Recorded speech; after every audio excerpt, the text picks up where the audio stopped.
워하! 레고 사는 문학화입니다. 오늘은 오랜만에 자동차 리뷰를 준비했습니다. 바로 이 두 레고 픽업 트럭을 살펴보겠습니다. 첫 번째는 1950년대 스타일의 클래식 픽업이고, 두 번째는 최근 도로에서도 볼 수 있는 F150 랩터입니다. 이 두 자동차 사이에는 70년이라는 세월이 존재합니다.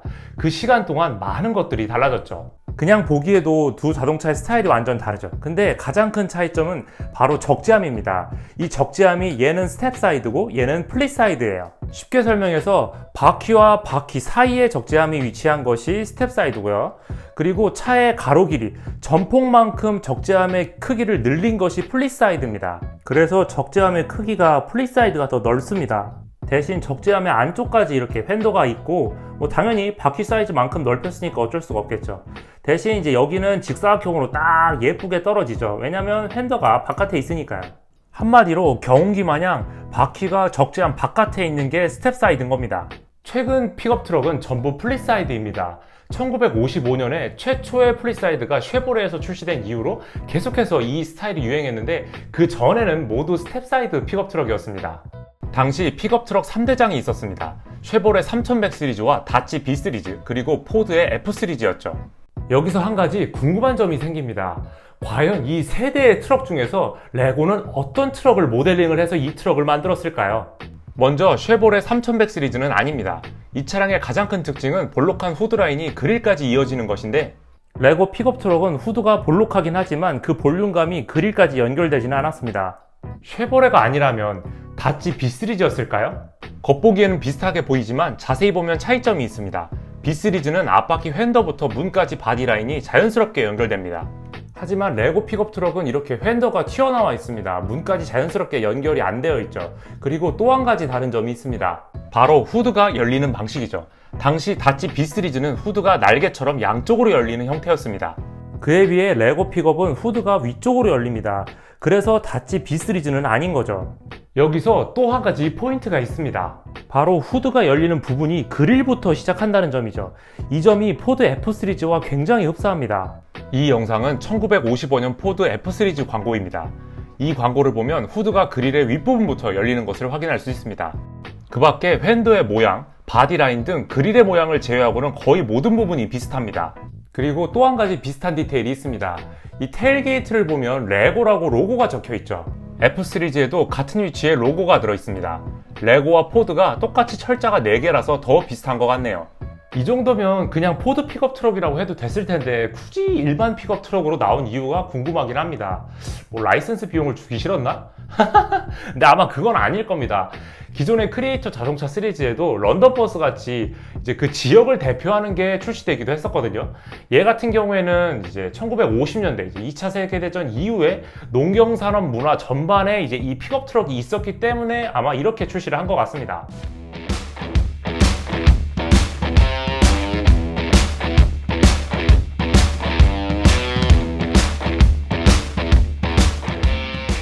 자, 지금부터는 올드 앤 뉴 픽업 트럭을 비교해 보도록 하겠습니다. 먼저 익스테리어 표현은 둘 다 잘 됐습니다. 하지만 포드 랩터는 스티커가 너무 많았습니다. 클래식 픽업은 스티커가 많이 없고 솔직히 안 붙여도 디테일 표현에는 크게 이상이 없거든요. 근데 랩터는 아닙니다. 이 헤드라이트랑 그릴도 전부 스티커고, 후드 위쪽도 전부 스티커고요. 테일램프, 테일게이트의 로고, 그리고 번호판도 마찬가지입니다. 그래서 스티커를 잘못 붙이면 차가 굉장히 이상하게 보일 겁니다. 물론 올드 픽업보다 현대식 픽업이 조금 더 디테일이 많고 복잡하기 때문에 표현하기가 어려웠을 겁니다. 그래서 익스테리어는 아무래도 올드 픽업 트럭이 조금 더 나은 것 같습니다. 테크닉 파츠 특성상 좀 어쩔 수 없이 디테일을 생략하는 경우가 있는 반면, 레고는 그런 작은 디테일까지도 표현하기 훨씬 수월하거든요. 그래서 그 차이가 좀 있는 것 같습니다. 자, 그러면 인테리어는 어떨까요? 랩터에는 4개의 도어와 시트, 그리고 스티어링 휠과 대시보드, 내비게이션 등이 있습니다. 그에 비해 레고 픽업 트럭은 이렇게 안쪽에 문을 열면 벤치 시트가 들어있습니다. 조수석과 운전석이 하나로 합쳐져 있잖아요. 이제 이게 벤치 시트고, 그리고 스티어링 휠 표현이 조금 더 디테일합니다. 제가 앞바퀴를 이렇게 움직이면 안쪽에 스티어링 휠이 같이 도는 것을 볼 수가 있습니다. 조금 더 디테일하게 묘사가 되어 있는 거죠. 특히나 저는 이 도어 표현이 참 마음에 듭니다. 여기에 틈이 없어서 원래는 얘가 열리면 안 되거든요. 근데 살짝 도어가 바깥으로 빠지면서 열립니다. 그래서 지금 보면 도어를 제가 잡아당기면 이렇게 슬쩍 잡아당겨져요. 이게 왜 그러냐면 경칩의 안쪽을 보면 고무 브릭이 있습니다. 바로 요 브릭이거든요. 얘 때문에 지금 도어가 닫힐 때 슥 안쪽으로 빨려 들어가면서 닫히고, 바깥으로 열 때도 도어가 바깥으로 빠져나오면서 열리게 되는 거죠.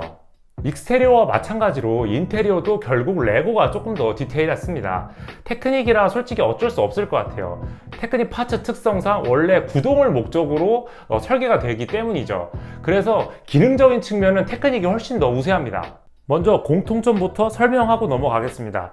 픽업 트럭은 아까 조향장치 돌리는 거 보여드렸고, 얘는 이 위쪽에 톱니바퀴를 돌리면 앞바퀴가 이렇게 방향이 바뀌는 것을 볼 수가 있습니다.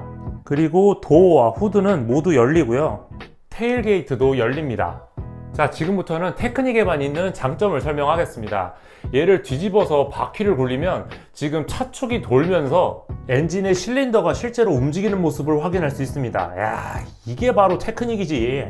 게다가 서스펜션도 실제로 작동합니다.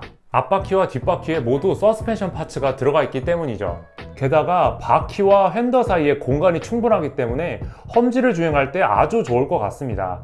그리고 타이어도 오프로드 타이어야. 바로 이런 게 트럭이지. 반면 클래식 픽업 트럭에는 이렇게 많은 소품이 들어가 있습니다. 사이드 레일에 뭐 농작물, 손수레도 있고 꽃도 있습니다. 여기 지금 투데이 스픽이라고 되어 있는 거 보니까 꽃집도 하는 모양이고, 얘 뒤로 돌리면 뭐냐? 아, 무슨 농작물 파는 가게를 하시는 분인가 봐요. 이 수많은 것들을 트럭에다 싣기에 공간이 조금 부족하잖아요. 그래서 사이드 레일이 있는 겁니다. 얘를 여기다가 이렇게 끼면 쏙 들어가요. 이제 이렇게 쉽게 넣고 그리고 뺄 수도 있게 만들어 놨습니다. 그리고 화환은 이 그릴이 있는 부분에다가 붙일 수 있습니다. 이렇게 해놓으니까 약간 결혼하는 것 같지 않습니까? 얘가 신부고 얘가 신랑인 거죠. 이건 부캐고요. 둘 중에 어떤 게 더 낫다 혹은 부족하다 이렇게 표현하기보다 테크닉과 레고 각각 특성을 살려서 차량을 잘 표현한 것 같습니다. 얘는 동글동글한 바디에 아기자기한 소품도 좀 들어있고, 얘는 현대식 픽업이다 보니까 세련된 바디에 뭐 테크닉 특성상 기능적인 측면이 아주 잘 구동이 되는 부분도 장점이죠. 가격은 2만원 정도 랩터가 더 비쌉니다. 아무래도 스케일도 더 크고 포드 로고를 달고 나왔기 때문인 것 같습니다.